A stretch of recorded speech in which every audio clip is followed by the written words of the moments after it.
What is going on, guys? I'm sitting in my boat, rigging up, getting ready for the first tournament of the season, the Toyota Series here on the Harris Chain of Lakes. Spent 2 days practice out here. It's been kind of an interesting practice for me. If you guys have kind of been paying attention to the tournament scene, there's been a bunch of tournaments here over the past couple weeks, high school, college tournaments, all of them with 200 plus boats. So everything's kind of been really pounded on, a lot of pressure on the lakes. And then we have another 260 boats here in this Toyota Series. So you imagine all those guys have probably been here for about a week or so, if not more, practicing with all those college and high school tournaments. So really there's nothing that hasn't been found out here. All the major spots have kind of been hit pretty hard. So it's definitely been an interesting practice for me. Just kind of been trying to maybe find some stuff that other people haven't found. I don't think there's too many of that out here right now. The only good thing that we do have going for us here this week is that we're having a little bit more warmer weather in the past couple of weeks. So that should send up a new wave of fish up into some of that shallower stuff. Maybe some fish that are kind of holding back staging. So we might have a little bit of some new fresh fish moving up for us for the Toyota Series this week. So not too concerned about what I found and didn't found in practice. I'm kind of gonna fish based on the weather, how the weather sets up during the event, just based on some past history stuff. So wasn't really too concerned with how my practice went. Yesterday I probably caught 15, 16 pounds, enough to get within check range, but not really enough to win the tournament or anything like that. And then today I looked around a little bit, caught a few small fish. Biggest fish was like 3 pounds. So didn't knock anything out of the park practice wise, but I think I'm around a few fish to where I can at least have a decent finish. But I mean, I want to win this event, so we're gonna swing for the fences over the next 2, hopefully 3 days, if I can make that top 25 cut moving into Friday. And we'll see how it goes though. But I think a lot of fresh fish are gonna be moving up, so that's kind of what I'm rigging up. Kind of walk you guys through some of my setups that I'm gonna have for this week. This is my flipping setup. Always gotta have a flipping setup anywhere in Florida. You gotta have a flipping setup, and me especially. I mean, I'm always gonna be looking for stuff to flip. So this is my Concept A. Got a new power handle on there from 13. Not sure if they're gonna be releasing these, but they had some at the warehouse, so I picked up a few of these power handles, but that's pretty nice. Of course, you got the Nuke Punch. I've done a lot of damage with that guy on the Harris Chain and everywhere in Florida. So definitely got to have a flipping setup in the boat, no doubt. Another thing that I've got rigged up is just a mag speed worm. This is another Florida staple that you always got to have rigged up in the boat. Casting at hydrilla, eelgrass, fishing docks, any kind of sparse cover really, or you can just kind of reel it around looking for a few fish. So always got to have one of those set up. Got this one on a 7.6 heavy Muse, 20-pound test fluorocarbon. So that's my go-to setup there on the mag speed worm. And then if you guys have watched my videos in the past, you guys know I love throwing a Carolina rig out here on the Harris Chain. So definitely have that guy rigged up. This is the Guggen Slim Shake that I got on there, just black and blue. Pretty much any darker color works, black, blue, June bug, blue baby. But I got that rigged up with a 3/4 ounce weight. Epic tungsten, and then another Florida staple, the old chatterbait. This is just a 1/2 ounce jackhammer on there.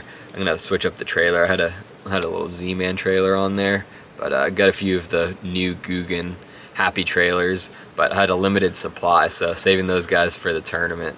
But just a white chatterbait. Always usually can pick up a few fish just kind of tossing that around, especially if they're moving up to bed.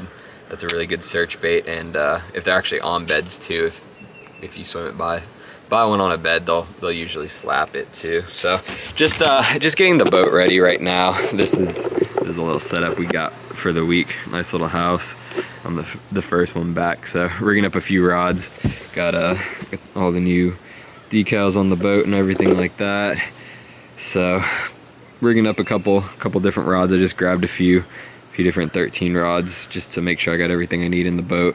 Got all my Guggen baits in these little bins here. So just going through, rigging everything up. Got the boat charging up here before everybody else gets here. We got like 6 boats staying with us this week, so charging up all these boats has been a little bit of an ordeal. But with that power pole charge back here, I mean, that thing is the deal. Within a couple of hours, really like the first hour, and then the Monster Marine lithiums, I mean, I'm all charged up and ready to go. So I haven't been stressing it too much. There's my dual Monster Marine lithium setup right there.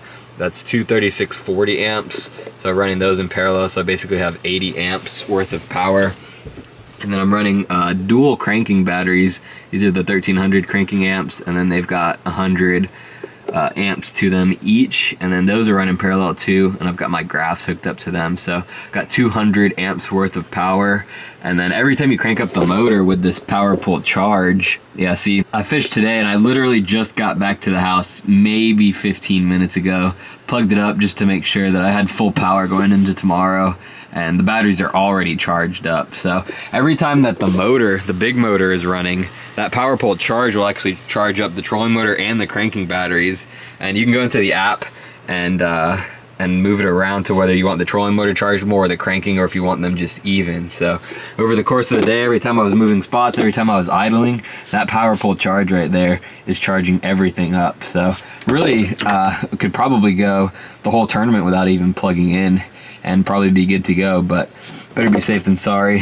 Get a little extra power, but when everyone else pulls in, I'll be all charged up and ready to go. So that is a huge deal on the road when you don't really know when you're going to be able to plug in the batteries, blowing breakers and all that kind of stuff. So having a nice battery setup, a nice charging setup, just gives a little bit more peace of mind. So there's that. But I'm gonna get back to rigging up some rods here, guys. First tournament of the season, Harris Chain. Hopefully we can kick off the season with a good finish. Hopefully I can win this thing.